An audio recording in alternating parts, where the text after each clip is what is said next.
Budget. So today is mag-haul tayo guys. So meron akong 4 na stick o. Ito yung mga hindi to kakainin ni Hagrid dito sa bahay. All-purpose flour para to sa pancake kasi so 3 ties. Pero hindi na siguro ako satisfied doon sa kalinisan niya. Bumili ako ng bag.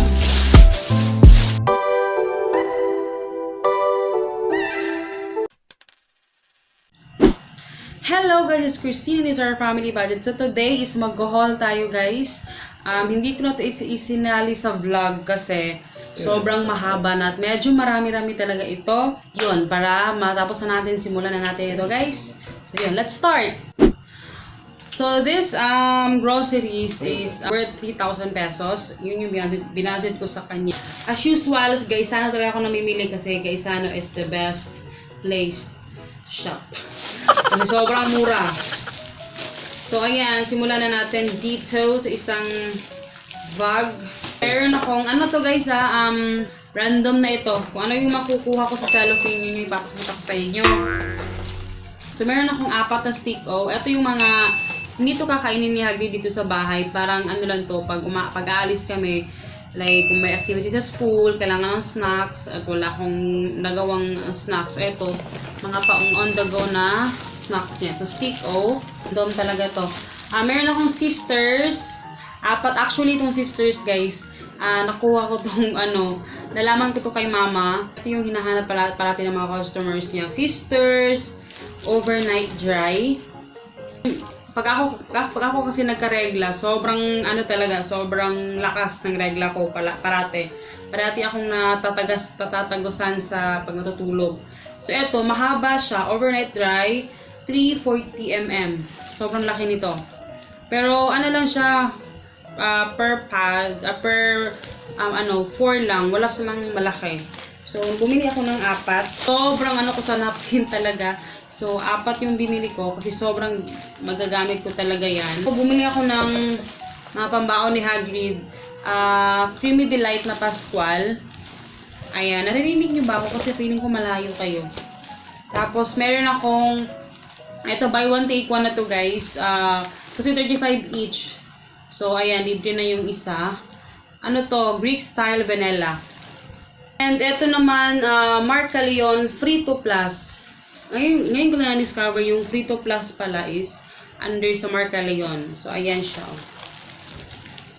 This is 100% pure palm oil. Palm olean. Ang tawag dyan guys? Olean. Kasi nagpo-focus eh. Pero ayan. Akong hot sauce. Ayan. 15 pesos na itong hot sauce guys. Itong katsup. Yun palang guys. Yung green pa. Yung, matawag dun?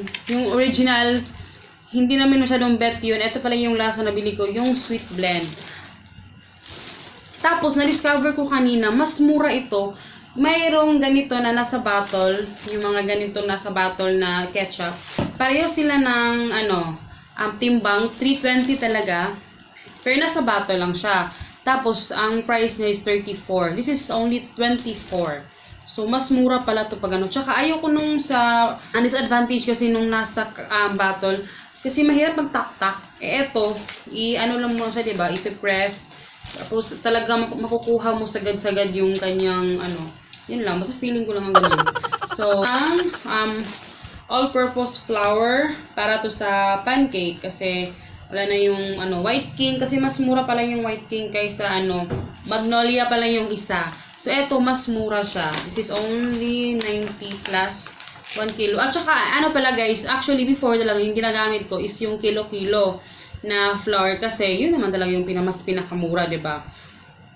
Pero, na ako, kasi, ilang beses na akong dun pag sinasala. Kasi, pag nagagamit ako ng flour, talagang sinasala ko siya. Merong mga uod. Oh, no! So, siguro mga old stock na yon kasi hindi maiiwasan, diba? So, eto, mas safe tong ganito kasi syempre makakain mo pala yung uod, diba? So, mas okay na yan. Para sa baking powder, para sa pancake. Tapos, etong kape. Marami akong kape. Mas mura talaga doon kasi sa ibang is 9 pesos, 9 to 10 pesos. Only 8.90 cents. So, mas mura siya. And then, ang binili ko nito is 30 pieces. So, isang Thai is 10 pieces. Kasi diba yung mga binibili ko talaga is yung kopi ko, diba? Yun talaga yung aking ano. Pero, yung last kasi na uminom kami nito, kasi wala kaming choice, bumili kami dyan sa tindahan, na-discover ko na iba na yung timpla nila. Kasi before, hindi ko talaga bet yung timpla ng Nescafe. Pero, nung natikman ko nung last, nung nakabili kami sa tindahan kasi wala nga ng choice, masarap na siya, hindi na siya kagaya nung dati. Parang binago na siguro sa dami ng kompetensya, diba? So ayan, bumili ako ng 1, 2, 3. So 3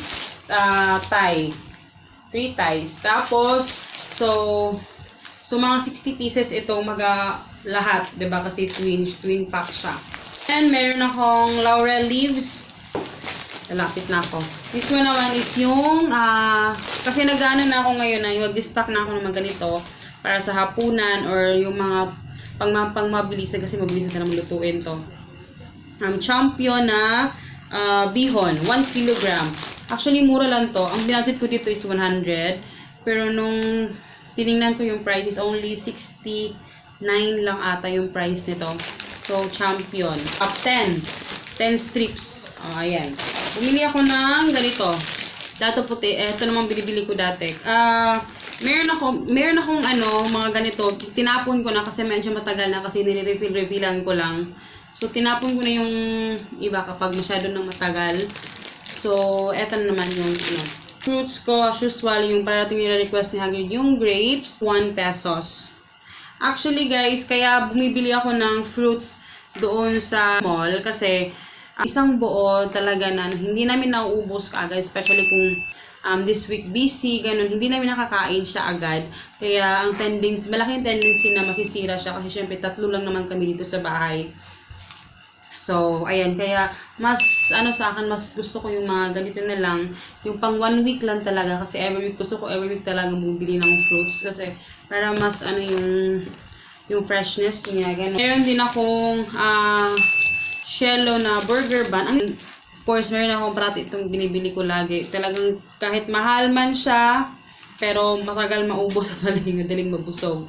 So, ayan. Bumili ako ng pizza crust, 2. This is 80 plus ata. Oo. Kasi mga pang hapunan. Tapos, ito sa snacks ni Hagrid, Coco Crunch. Maliit yung binili ko. Next time na yung malaki. Pero, kasi parang nagsawa na siya sa yung star. So, eto naman, Coco Crunch. So, bumili ako ng tawag dito. Malunggay. Ang iniisip ko, kalamunggay. Kasi kalamunggay ito sa amin. So, di sa palengke, yung mga nagtitinda doon, wise na sila. Parang, inaano na nila, hindi na sila kagaya ng dati na talagang masabi yung organic, hindi. Kasi inisprehan na nila. Kasi alam ko, pag inisprehan nila, pag hindi na siya fresh, pag tinaktak mong ganun, nahuhulog yung mga dahon, tapos yung amoy niya sobrang kasi di ba yung malunggay, may amoy talaga siyang something na parang pero yun talagang pag na-inisprehan, sobrang may amoy talaga siya. So, hindi porket nasa palengke is organic na hindi. Kasi yung mga nagtitinda doon, mas iniisip na nila yung kita nila. Hindi nila iniisip yung safety ng And then, siguro naman, eto naman, hindi naman ito mga organic. I think. Feeling ko organic tong mga spinach na nabibili ko. Kasi meron siyang mga uod. Meron siyang, minsan may mga uod. Kaya talagang hinuhugasan ko siya. This is 15 pesos each bag. 2 yung binili ko. And then, eto, Pechay, 26 para to sa mga sabaw. As always, bumili ng egg sa palengke, guys. Talagang, I really tried my best na dun sa palengke. Pero, siguro case-to-case basis din. Kasi, ako lang siguro, hindi ko alam, I'm very much conscious dun sa kasi kung hindi ako nag-control sa kinakain namin, guys, kung puro low talaga carbs yung kinakain namin, siguro hindi lang, kasi nakikita nyo naman, hindi ako kapayata, diba? So, talagang kinokontrol ko yung kinakain ko, especially din si Hagrid lang, kinokontrol ko. Kaya parati ako may takot, parating magkakasakit, diba? sa panahon ngayon. So, ang egg kasi sa palengke guys, na syempre na ano ko, yun naman kinilakihan ko. Pero ngayon nanay na ako, parang nag-iba na yung mindset ko. Kasi syempre gusto ko yung safety ng anak ko. Iba talaga yung lasa. Kasi mahilig ako, pag kumakain ako ng ngayon lang, ako lang talaga yung mahilig kumain ng egg. Pag yung egg talaga sa palengke, mapapifeel mo, pag nilagang itlog, doon mo mapifeel na talagang lasa siyang ang tawag nun. Parang yung pupo ng manok, ganun. Parang may lasa siyang something na ganun. Pero ang mga ganitong itlog, wala. Hindi siya lasang pupo ng ano. Basta, mas makikita yung difference. Ako, sobrang laki. Sobrang laki ng mga itlog sa palengke, guys. Mayroon namang maliliit, pero sobrang, siguro sa akin lang yun, guys. Huwag nyo nang intindihin. I-off sa pa. Huwag nyo nang intindihin. Basta in-explain ko lang kung bakit hindi ako bumibili doon. Pero nasa sa inyo naman yun, diba? Ako lang, sobrang okay lang talaga ako. So, hayaan nyo na. So, ayan, sa inyo yung binibili ko. Pero, yun, ayoko lang i-sacrifice yung niya. Siguro pag sa pancake or something na ganun, siguro okay lang na Pero yung sa nilaga lang na itlog, kasi nilalaga ko to every day. So, kailangan kinakain ko siya na diretso. Kaya lang nalalasahan ko. Ganon. And favorite nila Papa, cheese ring. Meron din akong apple, 67. Meron din akong ribisco. Ribisco yung bili ko. So, tatlo yung 150 yung aking binadget dito sa biscuits. Pero wala nang makita doon na biscuits eh. Ito lang. Excuse me. So, dalawa na lang. Ito talaga yung mga pang on the go. Meron naman yung mga malalaking malaking lalagyan na talagang mas makakasave ka siguro doon. Pero ito kasi yun kasi diretso na siya, wala siyang mga salafin. Ito kasi pag dinadala ko kasi ito pag diretso na ako pupunta sa nagmamadali kami. So kailangan kung mga ganito na nakukuha ko lang diretso. Pinili ko din na isa sa malaki. Actually meron pa kami sotanghon dyan. Pero ito yung mga on the go tsaka mas matipid na feeling ko feeling ko talaga mas matipid siya. Yun. Mura lang din to. Hindi ko alam guys. Hindi ko lang talaga alam. Leave comment down below guys kung alam niyo yung difference. Kasi nalilito din ako kasi hindi ko alam bakit ang daming ganitong sotanghon. Like this one, longko na vermicelli. Ang daming vermicelli na ganito. Pero may blue, may green. Hindi ko alam kung ano yung difference niya. Pero yung ang siguro difference is yung longko. Tapos yung isa naman, iba naman yung pangalan. So, hindi ko alam, nalilito ako. Pero ayan, eto yung kinuha ko kasi eto yung parang familiar sa akin na pangalan. Air brand, para to sa pancake. Tapos pang snacks, eto, bagong bayan. Kilala niyo ba to? Diba? Ay, hindi ko alam kung pang taos yung bagong bayan din ba. Pero sa amin dito is bagong bayan. Ayan yung itsura niya. Ito yung, actually ngayon lang ako nag-stock talaga ng mga ganito. Kasi sabi ni Papa, dapat mag-stock kami ng ganito. Pag, like, kasi may na-discover kasi kaming may na-discover kaming recipe. Si Papa yung gumawa nung etong isang ganito, pag may mga times kasi, alam nyo naman guys, may mga times na talagang, pagod na magluto ng matagal, kailangang mabilisan. So, this one, lalo na pag umalis, galing kaming umalis. So, family's friends are din yung binili ko kasi mas mura siya. Nilalagyan ng itlog, and then pinapalaman namin namin siya, pina-fried. Like yung normal na fried tapos itlog. Tapos pinapalaman namin sa bread. Yun, gano'n kami ka-weird. Tapos yun, kinakain na namin. So, dahil kanina sabi ni Papa, kailangan may beef loaf daw. Pero pang lang talaga to guys, emergency. Pag lang talaga, pag kailangan. Tapos, ito, Argentina beef loaf. Dito, meron akong mga bago sa mata. Ayan. Gano'n naman yung topa ko. Bumili na naman ako ng ito kasi sobrang mura lang. So, nakita ko to kanina. Magkano ba to? Pinili. Yung isa, meron siyang pump. Yung isa naman yung normal lang. Siguro pwede itong i-refill. 139. Andiyan na pala. Sabi ko, hindi. 16. Okay. Sakto. So 139. Tapos yung ml kasi niya 750. So yung sa ano is kano ba 'yon? 800 ata yung sa Joy, 800 ml. So dalawa. And then yun, may pang-pump siya. So ayan yung kinuha ko pang ano. Kasi feeling ko mas ganito na lang yung bibilhin ko para next time. Yung refill na lang. At saka gusto ko yung mga bottle na lang. Try ko mag-bottle na lang. Kasi feeling ko mas save sa space. Alam mo yun, mas madali silang nakukuha. Mas madaling. Basta, mas easy sa life. Zone Rocks. Siyempre, hindi mawawala yung Zone Rocks Plus para sa CR. Para sa floors, ano, ganon. Alam nyo ba yung Tresemme? Nag-ano yung buhok ko? Naglagas. Wala pa akong buhok na ano na ako nito. So wala na akong ano, itatry ko lang itong Palmolive Expert Thick Resilient. So yung Tresemme, sila lang ni Papa yung gagamit nun kasi ano naman yung buhok nila. Yung sa akin lang, parang hindi talaga. Parang madaling mag-oily yung buhok ko kasi syempre hindi pwedeng lagi nag-oily yung buhok ko kasi pag ano siya, mas lalong ninipis. So kailangan ano. So, ito, damage over treated hair. Rito niya. Tapos, ito, Safeguard. Safeguard Lemon Fresh. Alam ko, medyo, hindi naman talaga, hindi naman ako binayaran ng Safeguard, no? Pero, sobrang lang talaga ako. Kasi, sobrang effective na nito, guys, na yung nag-wash ng hands. Kasi, napansin ko talaga kay Hagrid. Kasi, nung, bakit siyang sipunin. Ito talaga, every time na pumapasok sa CR, bago kumain, talagang naghugas siya ng kamay. So, hindi to sponsored videos, guys, ha. Inaano ko lang, i-share ko lang yung aking napansin. So, ayun, hindi talaga, kung nagkakasipon man siya, ang bilis mawala. As in, talagang I swear. So, Bioderm na sabon. 3 yung binili ko. Hindi na ako bumili ng Safeguard na sabon kasi feeling ko magda-dry lalo yung skin ni Papa. Kasi di ba kumakati siya. Tinry ko tong Bioderm. 3 variation yung aking pinili. Ito yung baby bath ni Hagrid. Ay, kanyang pulbo.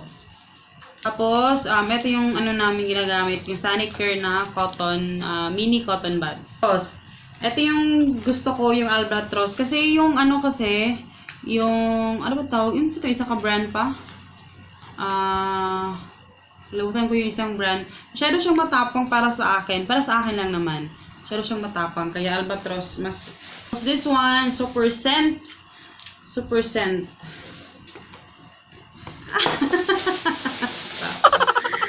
Eto na. So, kay sis Angela, pasensya na. Hindi ko yung siguro ang advantage yan talaga siguro doon sa sa Breeze is really yung ang bango niya sobra. Pero hindi na siguro ako satisfied doon sa kalinisan niya. Kasi hindi ako satisfied masyado. Pero ito-try ko tong mas mura kasi to, 149 pesos. Mura pa rin naman siya. Pero ito-try ko kung talaga makakasave. Kasi feeling ko hindi ako nakakasave sa liquid. Feeling ko yung yung tawag dito, powder yung nakakasave ako. Pero hindi ko pa, tinatansya ko pa rin, guys. Pero ito try ko, yung Ariel. Meron na siyang, meron siyang mga, tawag dyan, hindi ko lang makikita nyo. May mga measurements na siya, like, 15 ml, mga ganon. So, ayan. Try natin. So, dahil 149 lang to, ang binudget ko sa sabon is 200. So, bilihan ko na lang ng isang ganito. This is 49 pesos. Tide. Save 10 pesos. Ayan. For 25 grams. Equivalent siya into 12 sachets. Ayan. Tide. Ayan. Tapos, dahil YouTube payday ko today, bumili ako ng para sa sarili ko. Actually, nagdadalawang isip pa nga ako kasi sabi ko, kailangan ko talaga. Sabi ko, pinagpilian ko yung sandal at saka yung bag. Sandal ko sana yung bibilhin ko sana nung una. Pero, kasi yung paa ko, ang hirap talagang kaya hindi ako umorder sa online, guys, kasi sobrang hirap talagang laki kasi ng paa ko. Bumili ako ng bag. Hindi lang siya ma-appreciate ni Papa kasi dahil sa ilaw siguro, ang pangit tingnan sa camera. Pero sa totoo, ano lang siya, parang napaka-simple. Para siyang tawag dito, banig. Alam niyo yung banig, guys? Parang ganun yung itsura niya. Hindi naman siya kagandahan na super ganda. Parang siyang gray. Ayan. Ano lang talaga to guys, kasi nasira na yung bag ko, yung pack bag, yung pre-Korea na bag ko. Kasi alam niyo naman ako magbitbit ng bag, as in para talagang, alam mo yun, parang Girl Scout. Tinatawag na akong Girl Scout kasi complete talaga yung bag, kaya mabilis masira. Kahit hindi New Year, yan yung New Year's resolution ko na konti lang yung dadalhin ko, hindi na siya madami. So dalawang, hindi siya ganoon kalaki yung kanyang, malalagay ng snacks or stocks ni Hagrid, tubig, ganon, yung mga konti kagamitan, cellphone. Kasi everyday ako maalis, pupunta ako sa school, kaya kailangan ko ng bag na ganito na pang on the go lang, ganyan. Gusto ko sana mag-order Shopee, sabi ko kasi medyo matagal. Gusto ko meron na kaagad, para hindi ko na magatos yung pera para sa diba? Dahil sobrang, pumunta kami kina mama, so ito naman yung pinamili niya. Ni mama, ibinigay ni mama. Ito, waffle, wafers, cheese bricks. Ayan. Isang pack. Tapos, dalawang, dadalian ko na kasi medyo mahaba na yung vlog. Nyam. Dalawa. And then, mangga. Sarap ng mangga. Binigyan kami ni mama tatlo. Ang lalaki ng mangga. Mura yung kasiting mangga ngayon. So, 60 pesos lang yung kilo. So, ayan. Meron kami tatlong mangga. Worth 3,000 pesos yung binili ko. And then, yung kulang ay actually hindi tumabot ng 3,000 kasi kailangan ko bumili ng mga gulay at saka, yun, mga gulay lang talaga.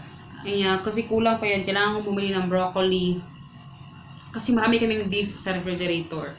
So, ayun lang. Yun lang guys. I hope you guys enjoy. Follow niyo ako guys sa Facebook, Instagram, Our Family Budget.